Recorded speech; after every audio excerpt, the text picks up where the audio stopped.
Hi guys. Um let's start with today in history.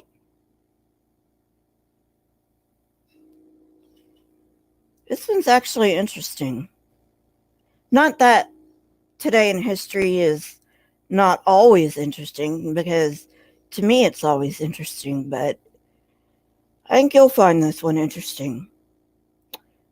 Uh I'm still on December 30th. I know some people are not, but uh Oregon is still on December 30th. And on this day in 1922, the USSR was established. For those of you who don't know, the USSR stands for the Union of the Soviet Socialist Republics. In post revolutionary Russia, the Union of Soviet Socialist Republics, or USSR, was established, comprised of a federation of Russia, Belarus, Ukraine, and the Transcaucasian Federation, divided in 1936 into the Georgian, Azerbaijan, and Armenian republics. Also known as the Soviet Union, the new communist state was the successor to the Russian Empire and the first country in the world to be based on Marxist socialism. During the Russian Revolution of 1917 and subsequent 3-year Russian Civil War, the Bolshevik Party under Vladimir Lenin dominated the Soviet forces, a coalition of workers' and soldiers' committees that called for the establishment of a socialist state in the former Russian Empire. In the USSR, all levels of government were controlled by the Communist Party, and the party's Politburo, with its increasingly powerful General Secretary, effectively ruled the country. Soviet industry was owned and managed by the state, and agricultural land was divided into state-run collective farms. In the decades after it was established, the Russian-dominated Soviet Union grew into one of the world's most powerful and influential states and eventually encompassed 15 republics: Russia, Ukraine, Georgia, Belarus, Uzbekistan, Armenia, Azerbaijan, Kazakhstan, Kyrgyzstan, Moldova, Turkmenistan, Tajikistan, Latvia, Lithuania, and Estonia. In 1991, the Soviet Union was dissolved following the collapse of its communist government. That is from This Day in History on history.com.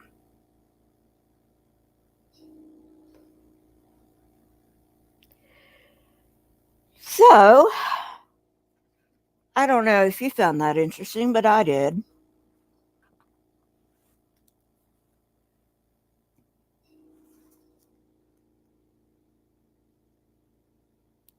Okay. Now for the main event.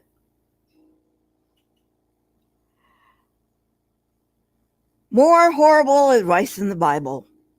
Proverbs chapter 2. My son. Why is it always my son? Why can't it be my daughter? Hey, Paul. Why can't it be my daughter? Why can't it be my children? Why does it always have to be my son? I know, it's a patriarchal society. My son, If you accept my words and store up my commands within you, turning your ear to wisdom and applying your heart to understanding, indeed, if you call out for insight and cry aloud for understanding, and if you look for it as for silver and search for it as for hidden treasure, then you will understand the fear of the Lord and find the knowledge of God. Okay, so basically, what it's saying right here is, you know what? Just take my word for it. Don't question me. Um, you know, um, if don't go out seeking outside of my words for wisdom. Even and I'll explain that in a minute. Um, don't go outside of my words looking for wisdom. You know,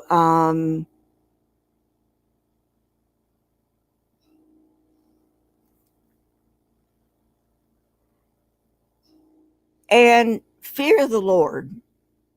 That's a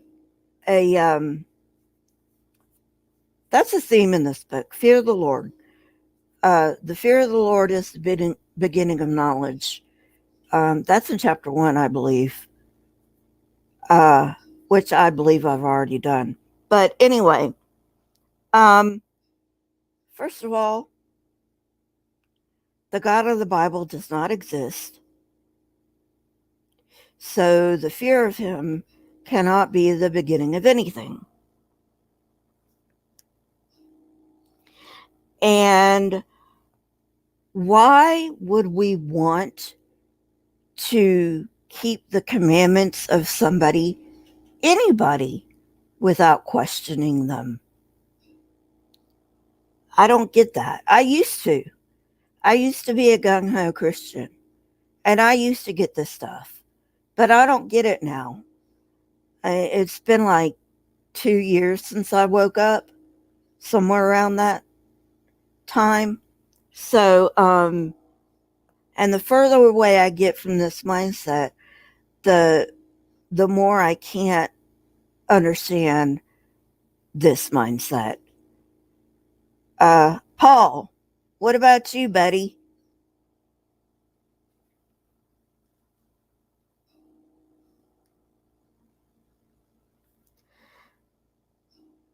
Verse 2 says, turning your ear to wisdom and applying your heart to understanding.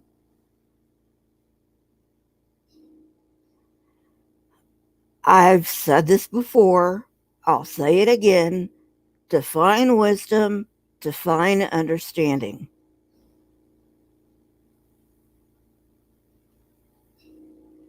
It's like he's throwing out words that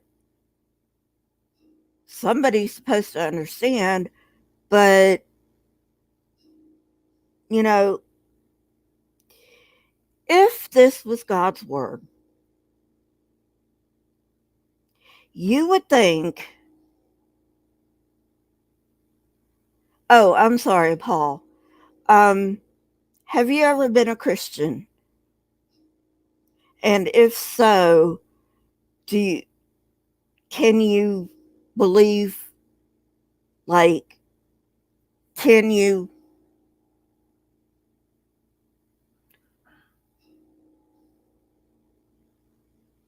look back on what you believe and understand how you believed it in the first place?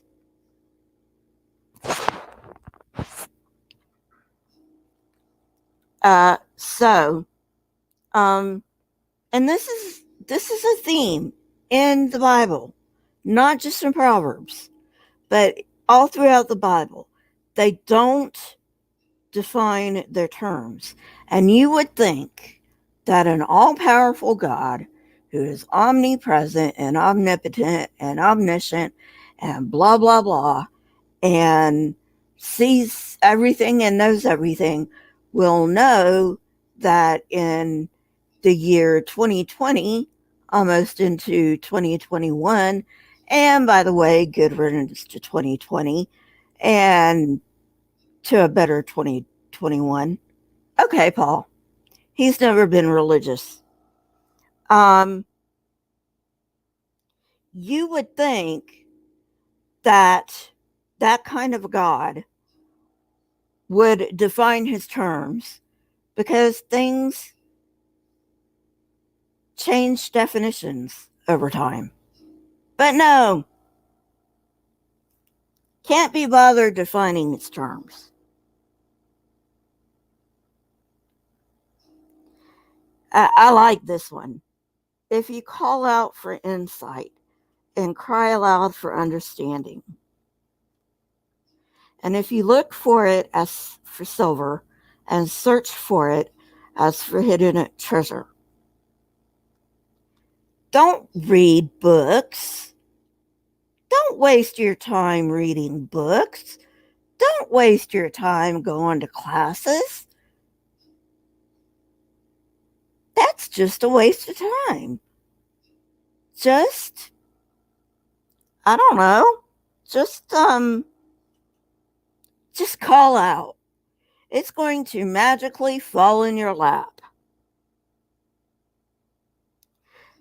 Then you will understand the fear of the Lord and find the knowledge of God.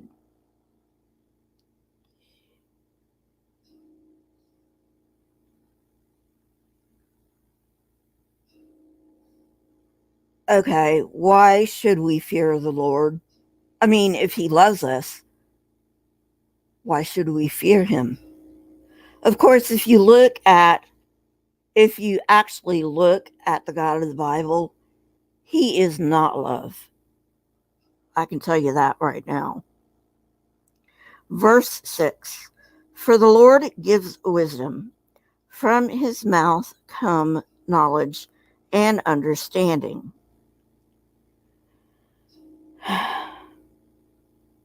Okay, God, Yahweh, so talk to me. Don't put it in a book. Put it in my brain. You know, like, why do you even have this book? Because you can put it in our brain, right? I mean, you are omnipotent, aren't you? And I'm saying this I'm not saying this as, you know, talking to the biblical God or anything. I'm just making fun of it. Uh, so, you know, but why does he need I guess you could call this a vector. Why does he need a vector? Why can't he just put it in our brains? Verse 7, he holds success in store for the upright. He is a shield to those who whose walk is blameless. Sorry, I'm losing my place here.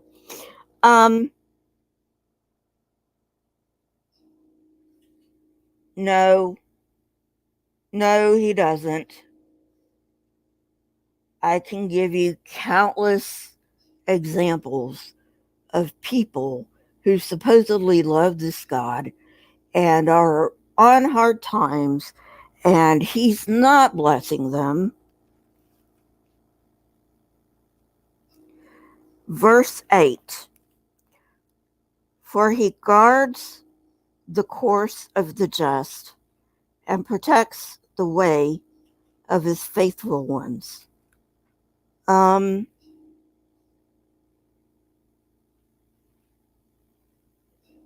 Again, no.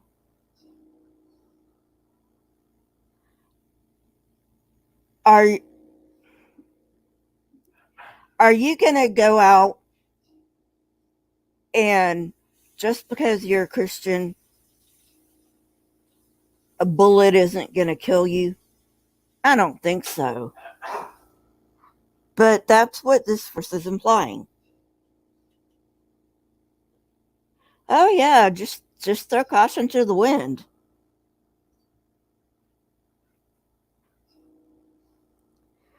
And it protects the way of his faithful ones. I don't see that. Verse 9. Then you will understand what is right and just and fair. Every path. No. I understand what's right and just and fair now that I am an atheist a lot better than I ever did when I was a Christian. I was a horrible person when I was a Christian. And I say that, and I mean didn't really, I did not break any laws. That's not what I'm talking about. What I'm talking about is I was very judgmental. Um, and just a horrible, horrible person. And now that I'm an atheist, I'm not judgmental anymore. Like, you do your thing. As long as you're not hurting anybody, do your thing. Verse 10. For wisdom will enter your heart, and knowledge will be pleasant to your soul.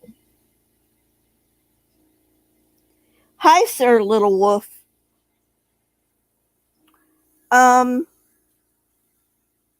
First of all, wisdom can't enter our hearts because it's a muscle. Okay? I know, I'm taking it over literally, but I mean, seriously. Uh, I'm just saying. Um, and knowledge will be pleasant to your soul. No such thing as a soul, people.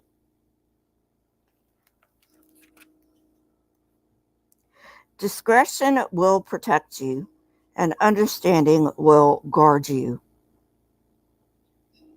Well, that's funny because this was written probably um,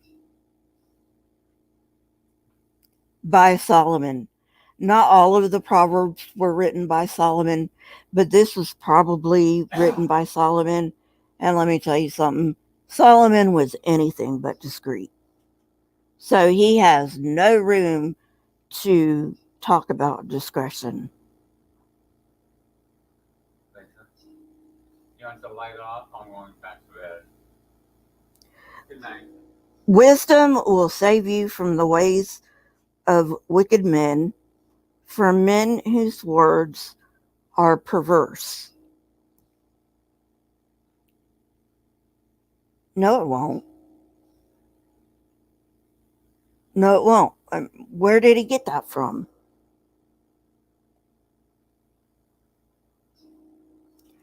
Wisdom will save you from the ways of wicked men.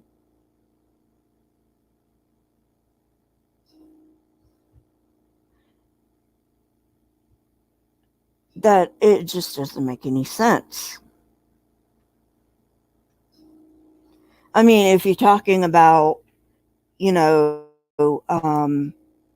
into their lifestyle, then yes. But if you're talking about just getting getting them in passing, then no, it's not going to do anything for you. And again, you have to define what you mean by wisdom.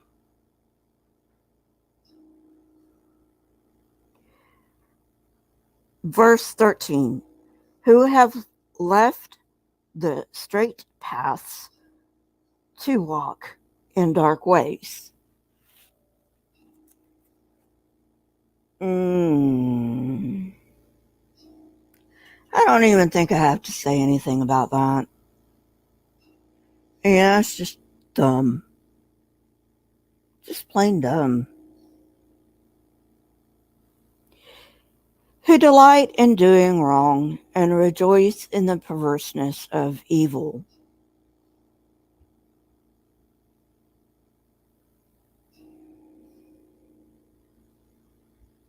I I don't do any evil, but I'm an atheist. I don't believe in this God. I don't believe in any gods. But yet you're going to call me evil? Sir Little Wolf, the dark is better. Let me put that up. Yeah, we have better cookies, don't we, Sir Little Wolf?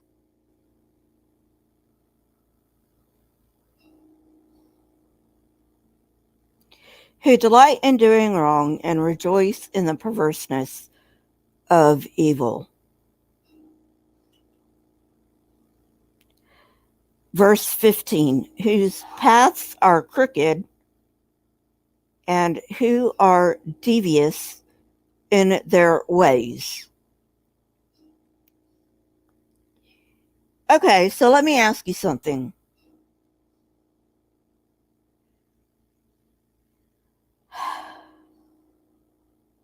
Solomon is saying here, I think this is Solomon. Like I said, a lot of the Proverbs were written by Solomon. I think this is Solomon here.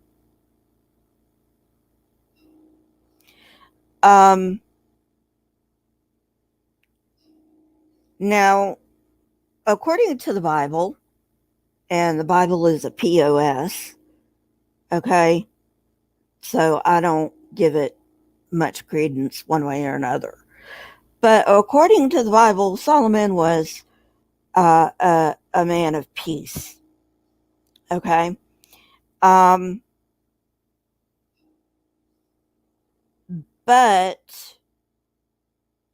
don't you think he had to be devious? I mean, he was a king. Even if he was king of a crappy little kingdom, he was still a king.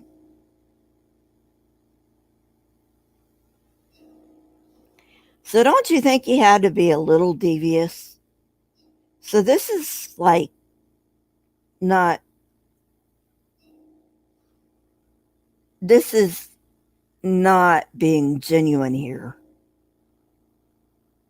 Of course, a politician has to be devious as part of his or her job.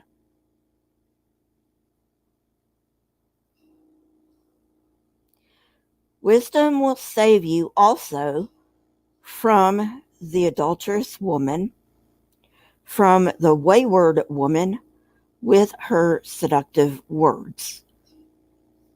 Why does it always have to be women? First of all, who cares if anybody's adulterous? Long as they ain't hurting anybody, I don't care. And second of all, what happened to the men? The men can be just as adulterous as the women. No judgment here, guys. But, I mean, if you're gonna judge the women, you gotta judge the men too. Of course, I don't judge.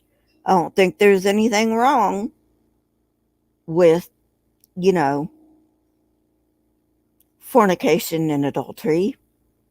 Long as you have your mate's permission on the adultery bit. Long as you have your mate's permission. I don't care. You do you. Verse 17. Who has left the partner of her youth and ignored the covenant she made before God.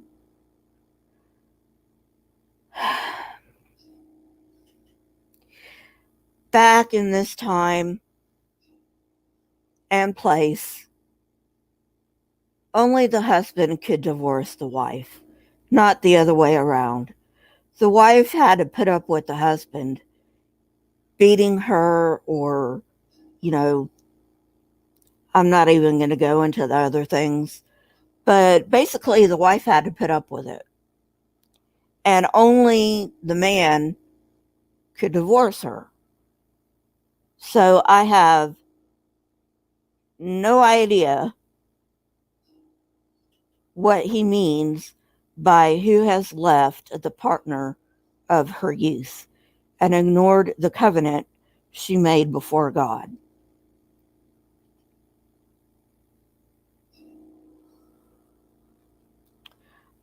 Verse 18. Surely her house leads down to death, and her paths to the spirits of the dead.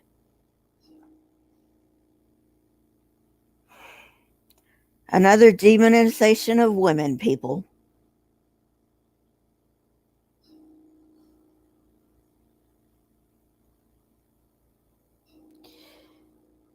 Um,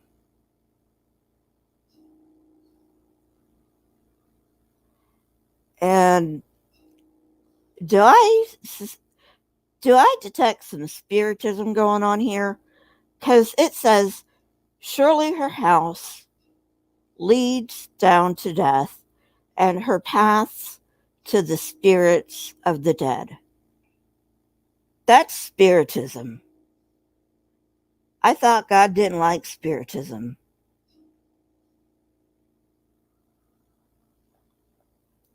Verse 19. None who go to her return or attain the paths of life. I have no idea what that means. You know what that sounds to me? I mean, that sounds like a bunch of gobbledygook to me. And I say that word a lot. Verse 20. Thus you will walk in the ways of the good and keep to the paths of the righteous. Okay. Again, define good, define righteous. Is it good to, I don't know, stone disobedient children? Is it good to put someone to death just because they're gathering sticks on the wrong day? Is that good?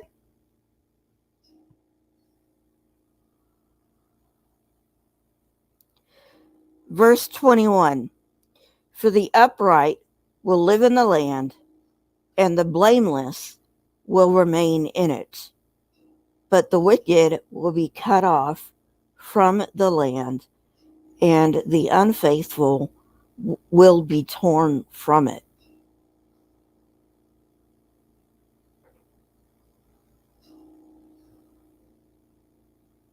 Uh, Considering we have no souls, we're all going to die. And there's nothing beyond this life. So I'd say no. I'd say no. But then again, I'm kind of prejudiced. I grew up as a Christian. And, you know, I bought into the whole 9 yards about heaven and this and that and the other. And, you know, um, just pray. You know, like that's really going to help anything. Just pray. Just pray.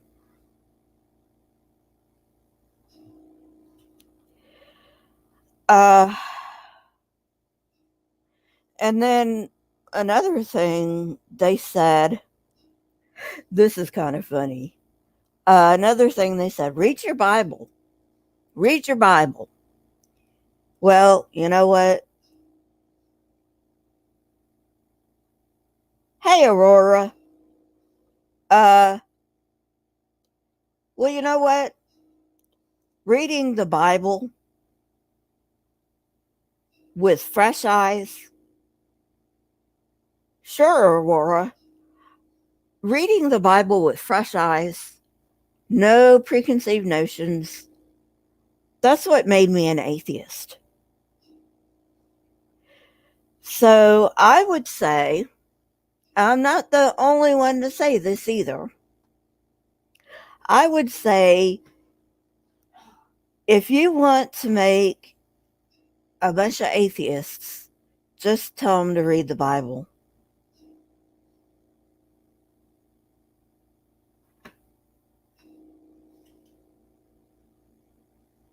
Uh, Aurora, who are you talking about?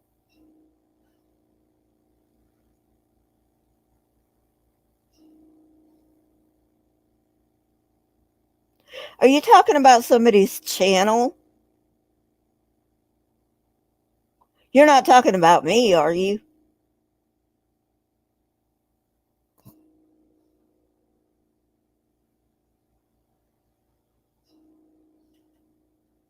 Because I'm not a conspiracy nut. But anyway, who are you talking about, Aurora? YouTube's kind of messed up at the moment.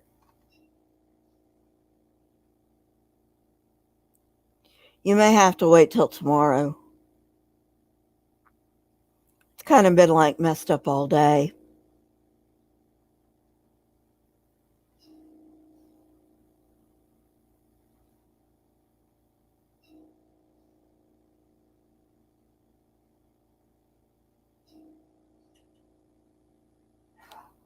So that's my suggestion. Just wait till tomorrow and report her tomorrow.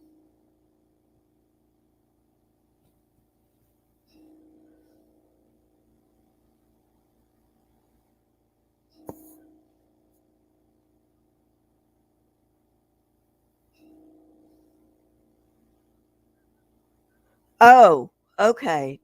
Uh, mm.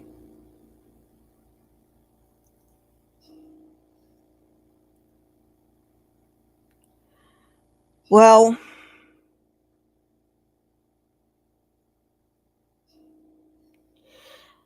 that's something for either child protective services or adult protective services, to tell you the truth.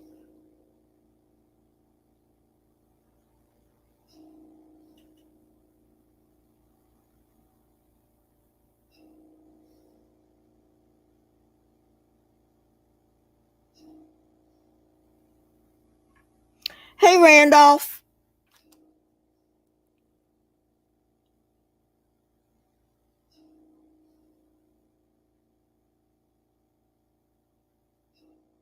So, yeah, not sure what to tell you on that, Aurora, but it's something that like needs to be reported IRL in real life. Um, Other than that, I can't tell you. Oh, we did Proverbs 2, Randolph. Yeah, you're gonna have to go through it because we just finished it.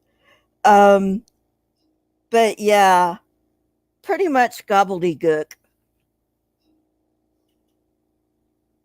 I use that word a lot. I think it's a southern word, gobbledygook. It just means a bunch of nonsense.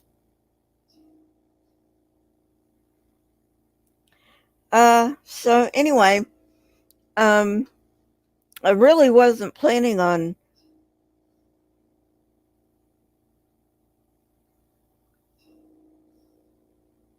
Oh, it is used in Canada. Cool. I didn't know that. Nice. So where do you live in Canada, Randolph? Do you live in Ontario?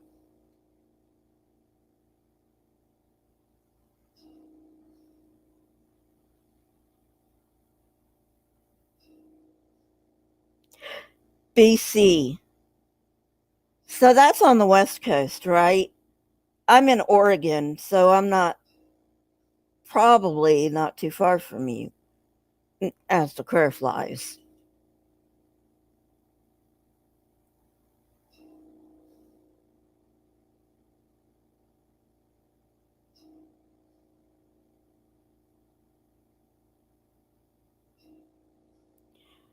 Aurora, I would just ignore her.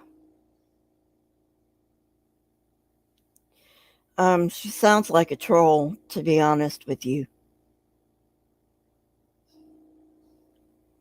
Cool, Randolph, cool. So yeah, Aurora, when I was a Christian, I was like, when I first got put on antidepressants, um, I actually hid my medication because I was afraid my parents would find it and throw it out. Um, and that's not really a good place to be when you are so depressed that you literally are having suicidal thoughts, you know.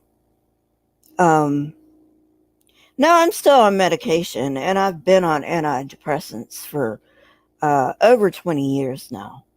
And I just can't get off of them. I get, you know, I get to that point. I really do. And I don't like getting to that point.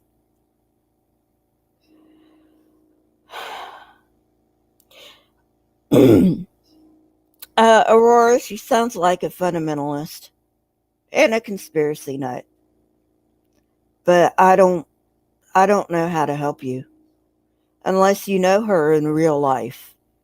Then you can report her to the police, but it's about all I can tell you. Um, so anyway, I will be letting you go. Hit that thumbs up. If you haven't subscribed, hit the subscribe button, ring the bell so you don't miss any episodes. Visit my Teespring store and my Discord, Twitter, um, Discord, email, and PayPal links are in the description. Uh, Good night, Robert. Have a great night. And I don't know whether I'm going to be here um, tomorrow night. I was thinking about having a New Year's Eve stream um, just to, like, give you an idea of what to expect from my channel in the new year. Um, if you're interested in that, hit me up on Twitter. Uh, Other than that, I will see you guys later. Have a good night. And, you know, thank goodness 2020 is almost over with. And here's hoping to a better 2021. All right, guys, I'll see you guys later.